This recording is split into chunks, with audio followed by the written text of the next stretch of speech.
Welcome to the NHC GOP podcast. I'm Will Sample. I'm happy to be joined by Aubrey Tuell, a very good friend, even though she makes me feel very, very, very ancient. Welcome aboard, Aubrey, and thanks for joining us on the podcast. Thank you for having me on, Will. It's a pleasure to be here. You are running for New Hanover County Board of Education, and you are actually coming hot back from a campaign event. How is it going out there, and what are people telling you about as you get to know voters across the county?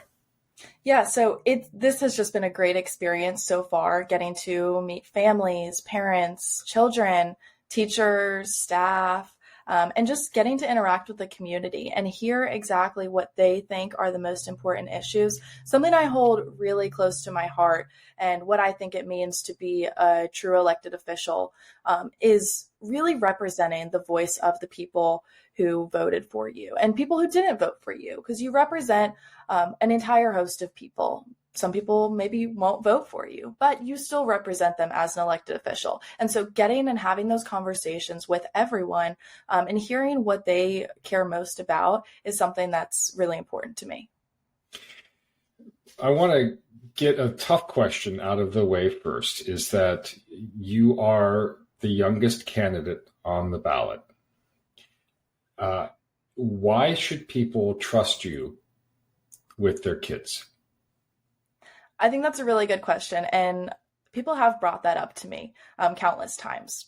But personally, and I've also heard from multiple people, that's also my greatest asset and what makes them want to vote for me. I was in the public school system just 5 years ago. And when I was there, I had proven results of providing academic opportunity and success for all students. I think recently, the direction our board has gone in and throughout the past decades has been a group of individuals who don't necessarily know what it's like to be in the school system every single day. It's important that we have parents there. It's important that we have retired educators, retired principals, retired higher staff there. But we're missing a voice on our board, and we've been missing a voice on our board. And that is a voice from a former student that was recently in the public education system and has proven success. Studies are showing that New Hanover County is the number one place in North Carolina that millennials are moving to.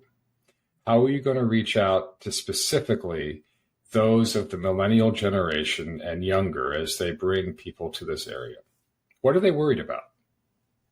So millennials and Gen Z, the generation that I'm in, we have become so focused on seeing people that look like us. There's been a huge push to get the younger generations involved in politics because it makes them feel like they are more represented.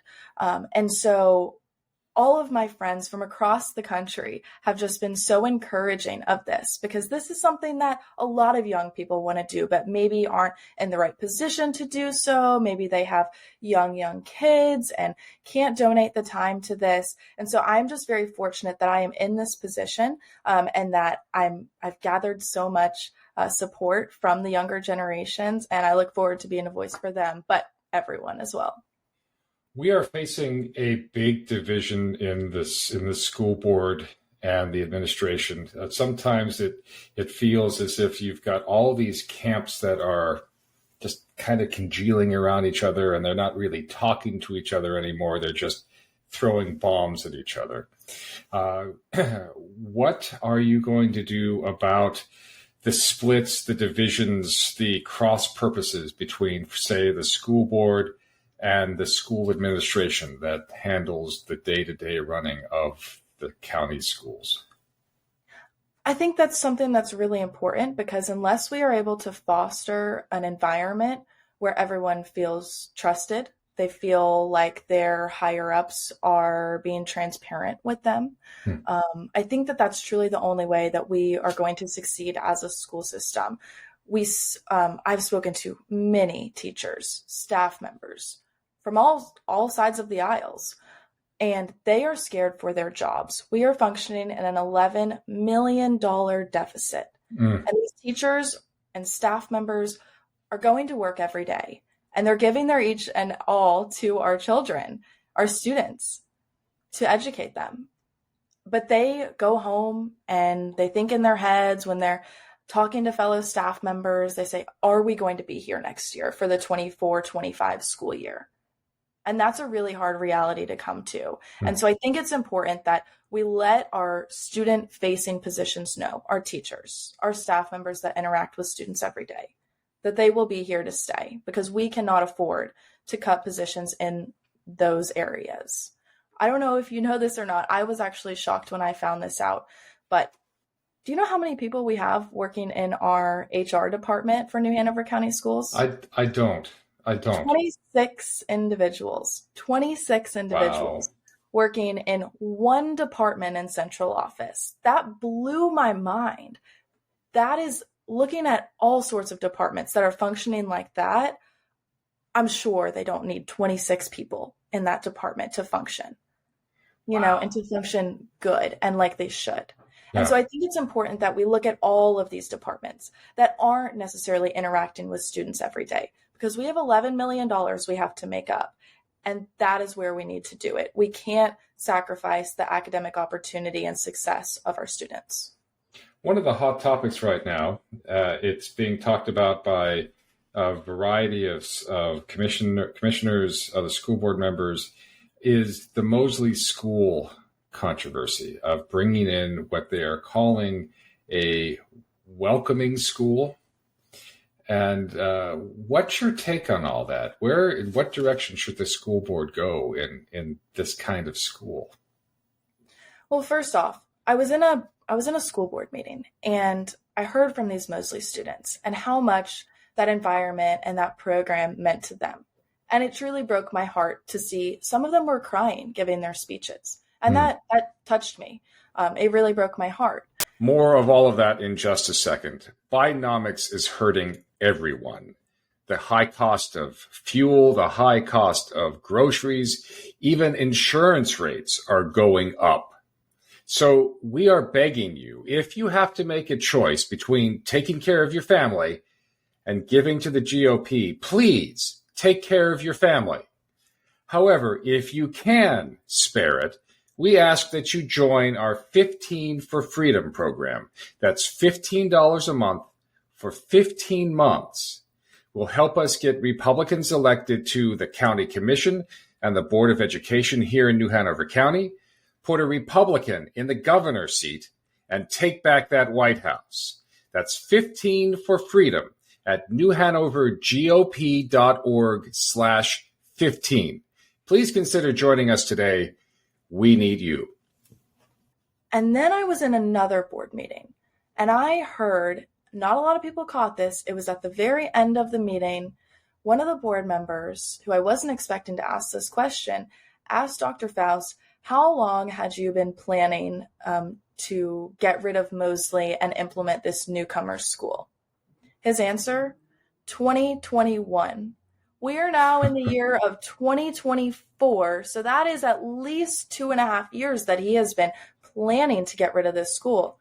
Why were we letting children and admitting children into this program if we knew it was going to be getting rid of? It wasn't just that the public found out about this, that he had been planning it since 2021. The Board of Education themselves found out at the same time the public did how long this had been planned. I think it's absolutely irresponsible for us to even speak about putting a newcomer center in New Hanover County when we are already facing, like I said, an $11 million deficit in our own budget. And then we look at what's going on our southern border and how many migrants are flowing every day across our border. It would be completely irresponsible for us to advertise a center to bring in a whole group of population that are not taxpayers and are not going to be paying into the tax fund that funds our public education system. I do, however, want to preface, I don't want to sound the wrong way. We do have an obligation to educate each student to their own capacity, regardless of their immigration status. Oh, sure. Yeah. I just don't necessarily agree with putting up a big billboard and advertising for all of them to come here. Well, this whole Mosley School controversy is bad on so many levels. It is the administration and it's the administration determining policy, and that's not what they're supposed to be doing. That's school board. But the other part of it is it really goes in the face of one of your core campaign values, is that Mosley School was opened to help students who can't do a traditional kind of education. It is a center of excellence, really, to help students who need to learn in different ways. Tell me more about that and why that's so important to your campaign. I think what truly has made these Mosley students succeed in that environment and feel a part of something where they wouldn't have felt in their normal high school, because I've heard them speak, and some of them, maybe it was an assault, maybe it was behavior issues. There's a whole host of reasons why students ended up at Mosley, and they've spoken to this, and this is what I strongly advocate for, and it's built in my campaign platform. But they have a lot smaller class sizes.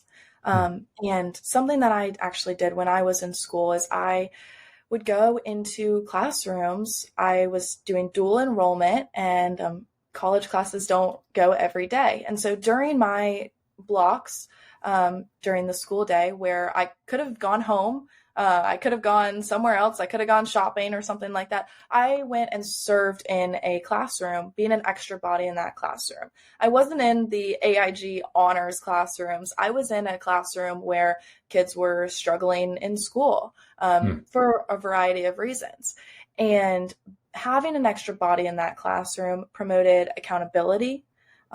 Grades went up, attendance went up, and behavioral issues decreased. That's proven success. That's what I'm talking about when I talk about things that we can do to promote academic opportunity and accountability for our students, because so many of them are just wanting to be held accountable, whether they realize it or not.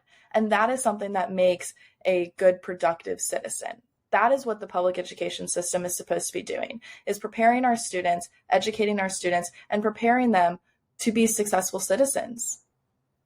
The other platform that you're talking about is school safety. And when parents send their kids off to school, they expect them to come home in more or less the same shape that they sent them off. Are our schools safe, and how can they be made safer? It breaks my heart to talk about this, but it's a very real factor that people need to start talking about, because for so many years, it has not been talked about. I saw this happen firsthand when I was in school just 5 years ago. I was talking to a parent the other day, and their child was brutally assaulted at their high school. They are facing hundreds, if not thousands of dollars in medical debt. In today's economy, or in any economy, we cannot put our children in a school system where we as families and as parents could potentially be facing the fact of paying hundreds and thousands of dollars just because the school system did not provide a safe environment for our children. It broke my heart to talk to this parent about this, and she was really supportive of my campaign and just the fact that I was talking about school safety, because so many campaigns don't talk about it. So many elected officials don't talk about it. And it is something that affects each and every student. When I was in school, we had at least one full-time school resource officer. So school resource officers, for those of you who don't know, they are actual police officers that it's kind of like a job they take, and they are stationed at a school. And so we would have a full-time school resource officer and dog as well at my school during busy times. So arrival, dismissal, lunch, we had multiple school resource officers on campus. And that was normal for us, because when a child sees an authoritative figure that they know, okay, I can't do something right now, I can't start a fight, or I can't do some type of bad behavior, because they see an authoritative figure there, it's very heavily decreased. And so that is proven to have positive results. Something else that my school system did where I grew up, this was really interesting. We have a pretty large retired population in Wilmington. And if my home district was able to master this, then I have no doubt that New Hanover County schools and the residents of New Hanover County will be able to master this as well.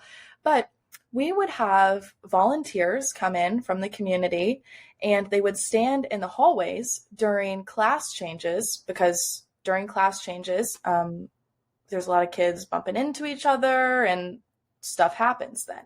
And so we would have hall monitors. They were essentially hall monitors. They would stand there, and the children knew and the students knew that they couldn't really do anything because there was someone there watching. Something else our school system did where I grew up, our teachers would stand outside of their classrooms during class change just to put more bodies in the hallways, because hallways in general, especially during class change, get incredibly crowded. And so it's easy for something to happen. But having those extra bodies there that can stop an incident if it arises, I think is super important. The parent I was talking to about their child who was brutally assaulted, it took over a minute. This was in a cafeteria. It took over a minute for a staff member to get involved. That's absolutely irresponsible, in my opinion. We should have, especially in those crowded places, we should have multiple staff members just looking, just watching, because we know that those times are when violent or behavioral instances are more likely to occur. It's important to point out that the Republican-controlled legislature passed a budget that increased SROs across the state. The Democrats have constantly opposed increasing SROs, basically policemen, in schools. But one of the things that you're saying is that there are policies that you're looking at that don't require a budget. I love the idea of bringing in folks from the community, retired dads who walk the halls and everything else. That's great. Yeah, I mean, there are so many policy areas that don't cost us any money, but they heavily impact our students and our staff and our families. And so that's something that I have really tried to lean into during my campaign, because I know these things work. They're proven, and they don't need to cost the taxpayers a bunch of extra money just to get our children good results. In an $11 million shortfall, it's policies that will make our schools continue to work, but not cost us a penny. Absolutely. I mean, we saw why we're even in this mess right now. We were putting ongoing expenses on one-time funds. I don't know about you, Rule, and I don't know about any of the listeners, but that's sure not how I manage my own finances. We need to get our own house in order before we start tacking on other expenses. Let's talk about expenses in terms of accountability and parental involvement in schools. We said this over and over and over again, and the Democrats don't seem to get this, is that parents are not a part of education, is that they are the essential part of education. How are you going to keep parents involved in their kids' education so that they can be assured that there is accountability from the NHC school board?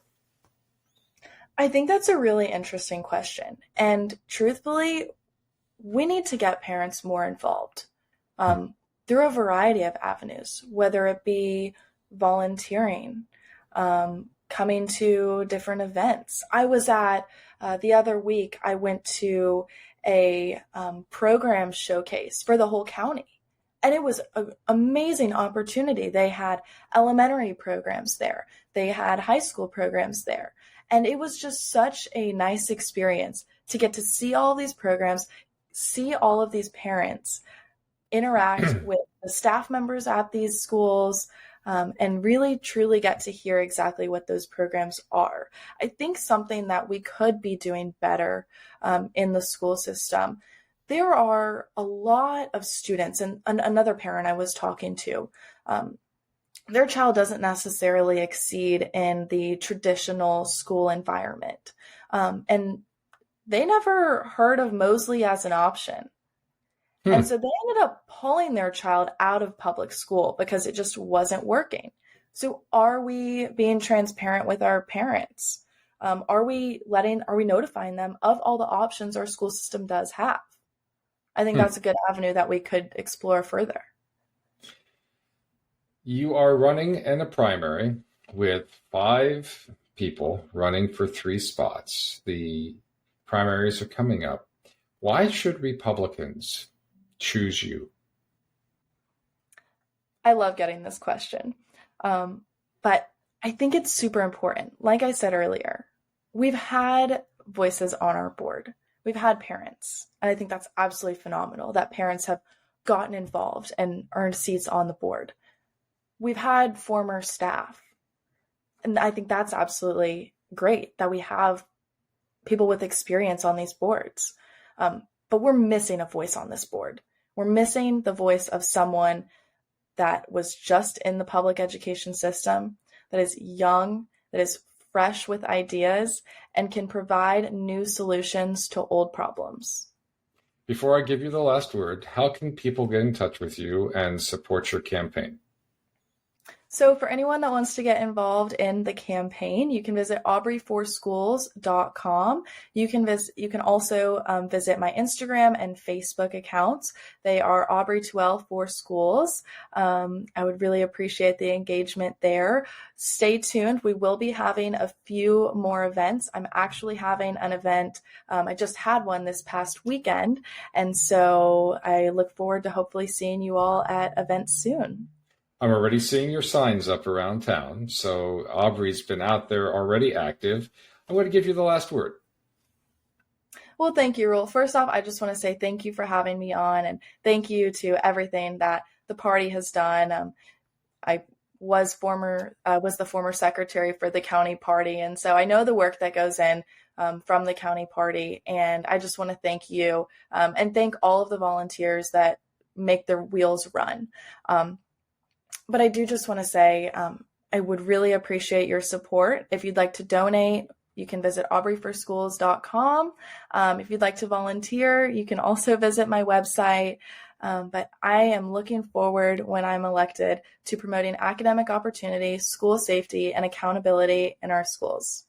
Early voting starts February 15th. After you recover from Valentine's Day, go to the polls, and the actual primary election day is March 5th.